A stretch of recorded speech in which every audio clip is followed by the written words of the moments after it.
কলকাতার দাদাবাবুদের কপালে চিন্তার ভাঁজ। তাদের কাপড়ের বিজনেস হচ্ছে না, তাদের মশলার বাজারে লোক নাই। কলকাতার হোটেলগুলো এদিকে ঢাকা সহ সারা দেশের শপিং মলগুলোর দিকে তাকান, দেখেন উপচে পড়া ভিড়।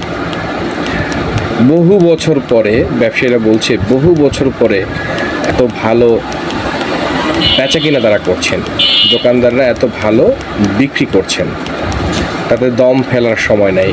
এর একটাই কারণ, প্রতি বছর কয়েক লাখ বাংলাদেশি ইন্ডিয়ার বিভিন্ন প্রদেশে যান শপিং করার জন্য। ঈদ শপিংয়ের জন্য ইন্ডিয়াতে যে যাওয়ার ট্রেডিশন ছিল, এই বছর সেটা ভিসা বন্ধ থাকার কারণে সেটা হয় নাই। ফলে দেশের টাকা দেশে থাকছে, দেশের ব্যবসায়ীরা বেশ ভালো করছে।